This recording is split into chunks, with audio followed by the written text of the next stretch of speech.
perkembangan penggunaan Sirekap akan disampaikan oleh Mbak Betty Epsilon Idrus sebagai Ketua Divisi Datin KPU. Silakan Mbak Betty.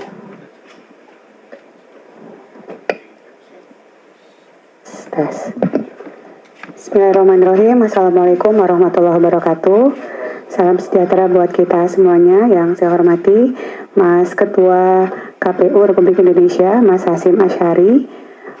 2024, KPU memanfaatkan teknologi sistem informasi rekapitulasi Sirekap sebagai alat bantu rekapitulasi dan publikasi dengan tujuan untuk meningkatkan akuntabilitas publik terhadap hasil penyelenggaraan pemilu. Rekapitulasi manual secara berjenjang tetap dilaksanakan sebagai dasar penetapan manual berjenjang tetap dilaksanakan sebagai dasar penetapan hasil penghitungan perolehan suara. Jadwal rekapitulasi dan penetapan rekapitulasi hasil penghitungan perolehan suara dengan jadwal sebagai berikut sesuai dengan peraturan KPU terkait dengan rekapitulasi penghitungan suara, yakni PPLN dimulai dari tanggal 15 Februari sampai dengan tanggal 22 Februari 2024, Kecamatan 15 Februari sampai dengan tanggal 2 Maret 2024, Kabupaten Kota 17 Februari sampai dengan tanggal 5 Maret 2024, Provinsi 19 Februari sampai dengan 10 Maret 2024, Nasional 22 Februari sampai dengan tanggal 20 Maret 2024. Kegiatan rekapitulasi dan penetapan rekapitulasi hasil penghitungan perolehan suara tersebut sebagaimana dimaksud dilakukan dalam rapat pleno terbuka dan dapat disaksikan oleh masyarakat umum. Sirekap dikembangkan dan dibangun sebagai sistem informasi yang dapat terkontrol, termonitor, dan terjaga, yang mana penggunaannya sudah sangat mendukung dari sisi akuntabilitas dan transparansi. Sirekap digunakan oleh KPU untuk memotret proses penghitungan suara di TPS berdasarkan formulir C hasil yang ditulis oleh KPPS dan disaksikan bersama-sama oleh seluruh masyarakat yang hadir dalam proses tersebut. Dalam proses yang terbuka ini, masyarakat justru dapat mengecek dan memberikan koreksi terhadap data yang ditulis oleh KPPS pada formulir C hasil. KPPS kemudian memfoto formulir C hasil dan mengirimkannya ke server KPU melalui Sirekap. Sistem kemudian akan melakukan konversi gambar menjadi data digital. KPU melakukan mitigasi segera terhadap kesalahan konversi yang terjadi di beberapa TPS dan segera melakukan koreksi data. Sebagai bentuk transparansi, KPU membuka akses kepada seluruh masyarakat Indonesia, baik di dalam maupun di luar negeri, untuk dapat melihat hasil perolehan suara berdasarkan formulir C hasil dan hasil konversi data oleh Sirekap melalui portal pemilu2024.kpu.go.id. Data hasil perolehan suara ditampilkan dalam bentuk infografis berupa diagram lingkaran dan diagram batang, serta tabel yang berisi rincian data. Masyarakat dapat mengawasi dan meneliti data setiap TPS sehingga dapat memberikan masukan yang akan ditindaklanjuti sebagai bagian dari akuntabilitas KPU. Jadi DPR, DPRD, dan DPD sebagai bentuk tampilan info publik pada jenis pemilihan itu. Berikutnya, next, ini data anomali untuk Pileg DPR berdasarkan hari ini pukul 4 sore. Bapak Ibu, terdapat banyak sekali dapil di DPR RI, 84 dapil, terdapat 4167 TPS dengan kesalahan data. Dari 5823236 data TPS masuk, ini saya kayaknya harus cek dulu angkanya. Saya cek dulu angkanya, ini mohon maaf untuk Pileg DPR RI, Pak Yogi tolong dicek. Untuk per tanggal 19 bulan 2 tahun 2024 kami sudah memeriksa 5.550 kesalahan data yang sudah diperbaiki untuk DPR RI. Untuk data ini saya disclaimer terlebih dahulu ya, untuk data DPR RI. Nah, Bapak Ibu sekalian, setidaknya yang ingin kami sampaikan bahwa sistem dapat menemukan data anomali dan langsung diperbaiki. Next. Ini yang disimpulkan untuk Pilpres dan Pileg untuk fitur periksa dan fitur koreksi terhadap kesesuaian dan ketidaksesuaian dan fitur koreksinya. Next, DPR itu 57,31% di 471.796 TPS. Nah, ini next. Ini publikasi, inilah cara kerja tadi yang saya sebut, kalau ada satu TPS aja yang tidak mengkoreksi langsung submit, maka kepada publik memang menjadi tidak linear jumlah dari A tambah B tambah C tambah D, apalagi kalau dijumlahkan secara dapil, setiap dapil. Nah, publikasi inilah yang dilihat di pemilu 2024.kpu.go.id. Next. Nah, ini tampilannya Bapak Ibu sekalian. Info publik kita berupa untuk presiden dan wakil presiden bentuknya pie chart dan tabel. Pie chart itu dalam bahasa Indonesia adalah diagram lingkaran. Rekapitulasi data yang diinput oleh KPPS di TPS seluruh Indonesia yang dapat dipilah berdasarkan provinsi sampai dengan tingkat TPS. Jadi begitu terbukanya KPU, karena Bapak Ibu bisa langsung cek per TPS foto C1 image-nya, image C1 planonya. Jadi publik tidak hanya dapat melihat bentuk pie chart, tapi juga next, hasil pindai dokumennya. Justru ketidaksesuaian itu karena Bapak Ibu bisa lihat hasil pindai dokumen ini. Bapak Ibu semuanya, ini nggak mesti KPU yang buka. Bapak Ibu bisa cek juga apakah di rumah Bapak Ibu sekalian hasil pindai dokumennya sama dengan yang Bapak Ibu saksikan ketika Bapak Ibu datang ke TPS dan menggunakan hak pilihnya di setiap TPS ketika Bapak Ibu datang per tanggal 14 Februari 2024. Publik juga dapat melihat foto formulir C hasil yang diambil oleh KPPS menggunakan Sirekap mobile. Next. Untuk tampilan DPR DPRD, rekapitulasinya berdasarkan wilayah dan juga berdasarkan dapil. Jadi bisa dilihat bahwa rekapitulasi data yang diinput oleh KPPS di TPS seluruh Indonesia dapat dipilah berdasarkan provinsi sampai dengan tingkat TPS, juga dapil. Data berupa rincian perolehan suara partai politik. Data ditampilkan dalam bentuk diagram dan tabel. Next. Bapak Ibu, untuk DPR dan DPRD, walaupun jumlahnya 20 lembar, alhamdulillah kita juga punya bukti C1 hasilnya, C hasilnya. Ini dapat terpampang. DPR RI, DPRD sebagai peserta pemilu, 18 partai politik, rata-rata 20 halaman untuk setiap dapil DPR RI, DPRD provinsi, dan DPRD kabupaten kota.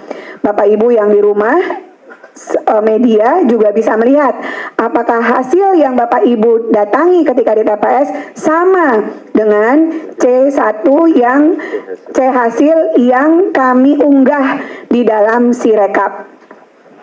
Next. Kami juga menampilkan diagram table untuk DPR dan DPRD. Diagram table ini memuat rincian perolehan suara partai politik termasuk persentasenya, termasuk kapan terakhir ini diupload, termasuk jumlah berapa setiap partai politik dalam setiap dapilnya. Next. Dalam bentuk tabel, inilah bentuk tabelnya. Jadi bisa diklik dan ini terbuka sekali. Dia menampilkan data perolehan suara yang mencoblos hanya partai politik, suara yang mencoblos setiap calon anggota legislatif dan suara yang mencoblos total partai politik dan juga yang mencoblos calon anggota legislatifnya. Next.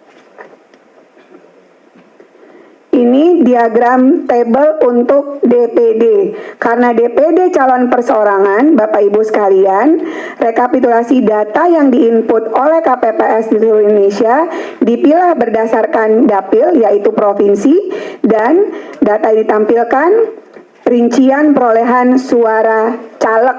Dari tabel batang seperti ini kita bisa lihat, misalnya perolehan suaranya, peringkat pertama dan seterusnya. Berapa jumlah caleg DPD yang maju pada setiap tabel DPD itu. Next. DPD juga kami tampilkan hasil pindai dokumen C hasilnya.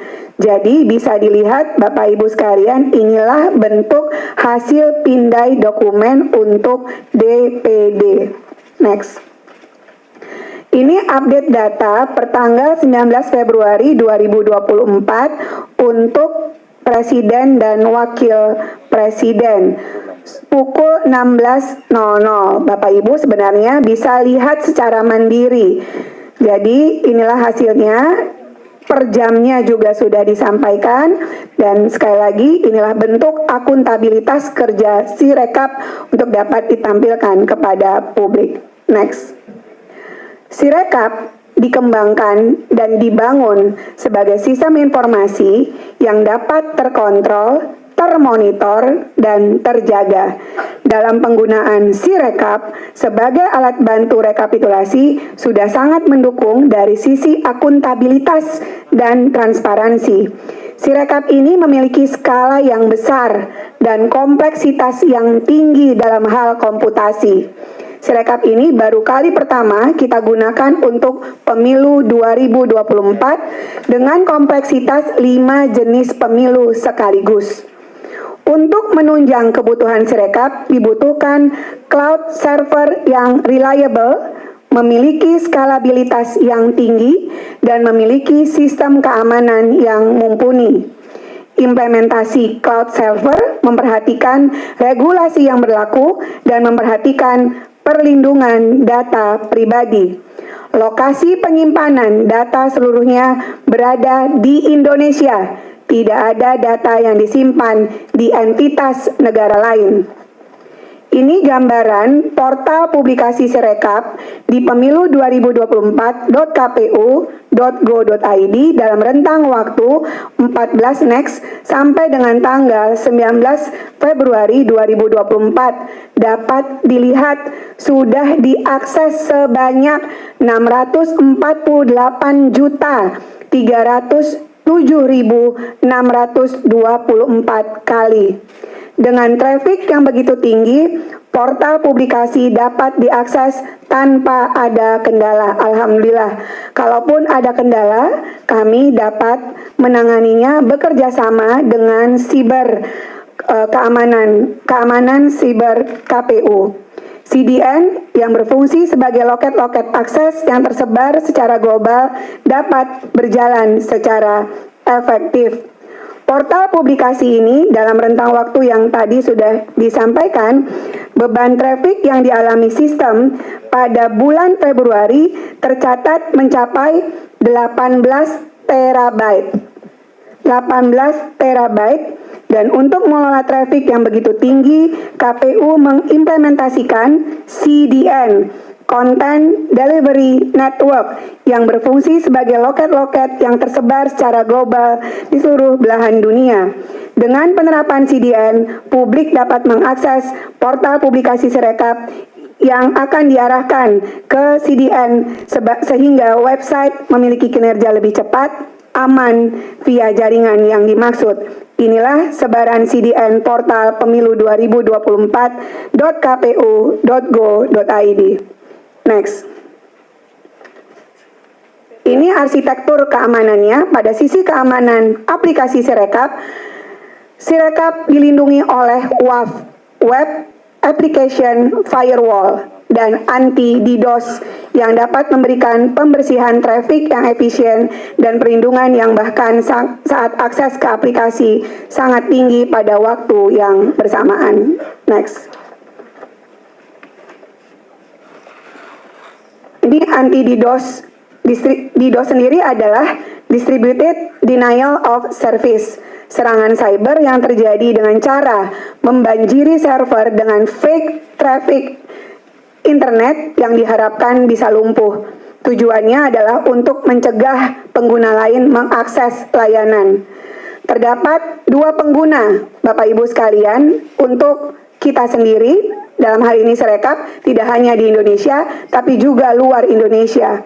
Cloud memiliki teknologi IP yang menggunakan Anycast IP dan diregistrasi di Singapura. Hal ini dilakukan dengan alasan bahwa DDoS terjadi tidak hanya di Indonesia, tapi juga di luar negeri. Namun secara teknologi, traffic anti-DDoS terbagi menjadi dua traffic untuk user Indonesia melalui jalur IP network yang terdapat di Indonesia. Pada tanggal 14 Februari 2024, beberapa website KPU mengalami serangan DDoS yang berakibat web KPU sempat mengalami kendala beberapa saat karena DNS dapat teratasi. Next. CDN, Content Delivery Network, yang didistribusikan secara global agar membantu website memiliki kinerja lebih cepat, aman via jaringan tersebut. User akan dilayani oleh CDN terdekat dengan lokasi user tersebut. Proses unggah formulir C hasil oleh KPPS, baik dalam maupun luar negeri, berjumlah lebih dari 1,6 juta orang, bersamaan dengan aktivitas publik yang baik dalam maupun luar negeri yang ingin melihat data hasil pemilu, maka diperlukan distribusi akses terhadap portal tersebut yang berada di seluruh belahan dunia untuk mempercepat aksesnya. Ini gambaran cek DNS propagation. Gangguan terhadap sistem Sirekap terjadi mulai tanggal 14 Februari 2024 dan salah satunya adalah gangguan DDoS. KPU bersama tim gugus tugas siber terus melakukan upaya-upaya penanganan terhadap gangguan tersebut sampai hari ini. Salah satu langkah yang dilakukan oleh KPU adalah dengan menerapkan anti-DDoS dalam arsitektur jaringan Sirekap. Next. Untuk menjaga keamanan sibernya. Bapak Ibu, dari sisi yang ada, ketentuan yang ada, maka jadwal kegiatan tahapan inilah yang juga harus di watch out, dilihat secara bersama-sama, karena inilah hasil resmi dari penghitungan dan perolehan suara secara berjenjang yang dilakukan oleh PPK, PPLN, KPU Kabupaten Kota, KPU Provinsi, dan nanti KPU Republik Indonesia. Kegiatan penerimaan dari tingkat bawahnya sudah dilakukan dan saat ini sedang terjadi rekapitulasi dan penetapan rekapitulasi 15 Februari sampai dengan tanggal 22 Februari di PPLN, Kecamatan 15 Februari sampai dengan tanggal 2 Maret, di Kabupaten Kota 17 Februari sampai dengan tanggal 5 Maret, Provinsi 19 Februari sampai dengan tanggal 10 Maret, Nasional 22 Februari sampai dengan tanggal 20 Maret.